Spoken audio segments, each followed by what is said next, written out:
Okay, Peter. Thanks, Karine. Why is the president saying that pardon? No. Why is the president saying that inflation is worse everywhere but here? Because what we have seen across the globe, first of all, inflation is a global challenge, as we have said. It is caused by clearly the pandemic, this once-in-a-generation pandemic that we are coming out of, and also most recently the war that Putin started in Ukraine that has caused inflation as we look at food and as we look at gas prices. So if you look at globally other countries, and if you look at where we are economically, when you think about the Group 7, the G7, we are in a much stronger place than we are economically than the rest. And also, I did look globally though. He says that inflation is worse everywhere but here. That's not true. The U.S. has worse inflation than Germany, France, Japan, Canada, India, Italy, Saudi Arabia.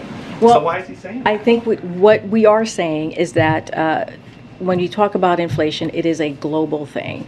And it is not just about the United States. This is something that everyone is feeling because of coming out of a once-in-a-lifetime pandemic, because of the war that Russia has started in Ukraine. Okay, why isn't the president asking oil companies to drill more here in the U.S.? Let me just give you a little bit of a rundown of why we are here. And just because I know his letter was a lot about refining and increasing refining, but that's a lot of oil that comes in from overseas. So why isn't he asking companies to drill more here in the U.S.? Well, hold on. So here we go. So this is where we are. I'm going to give you a little bit of a rundown of why we are here and what's going on and why we wrote the letter. So due to decreased demand at the start of the pandemic, U.S. oil refineries reduced their capacity by more than 800,000 barrels per day. Now that consumers' demand has returned thanks to the president's recovery plan, oil refineries have still not brought refinery capacity back to the pre-pandemic level. So that is the problem, and that is what we're trying to address. At the same time, Putin's invasion of Ukraine put pressure on global supply, and gas prices have gone up by nearly $2 since before the invasion. So President Biden has taken historic actions to elevate this pressure, releasing record amounts of oil from the Strategic Petroleum Reserve and relaying the world to release oil too. That's at 240 million barrels of oil that he was able to do with his partnership. And so we are now at the highest levels of domestic production. So we actually have of crude oil since April of 2020 with an additional 9,000 approved drilling permits that remain unused, but refinery capacity needs to come back too. So that is what the problem is. We need them to actually refine the crude oil, which is not happening, and that's what we're calling on oil companies to do. Why not just drill more here in the U.S. though?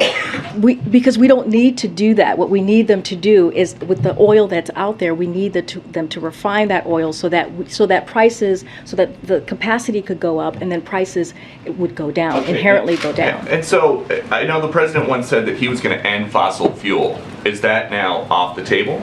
No, we are going to continue to move forward with our clean energy proposal, our climate change proposal. Is that the priority? Climate change over gas prices? No, that's not what we're saying. I'm answering the question. Is his priority lowering gas prices or is it addressing climate change? First of all, you can do both at the same time. What we're trying to deal with right now is how do we lower cost for American families. And one of the things that we are seeing currently right now with oil refineries is they are using this moment that there is a war in Ukraine to actually make a profit. When there are steps that they can take so that we can actually lower gas prices for families. And so the president has taken action, right? We talked about the strategic petroleum that he's done, tapping into barrels. How much has that lowered prices? Here's the thing, Peter. If the president had not taken the actions that he's taken in the past several months, the prices that we see now would be a lot worse. It's actually blunted some of the increase that could have been. And so the president has taken action. He has been a leader. Now he's asking Congress clearly to act in certain ways, and also asking for the oil refineries to do their part and not make money off of a time of war. That's what we're talking about here.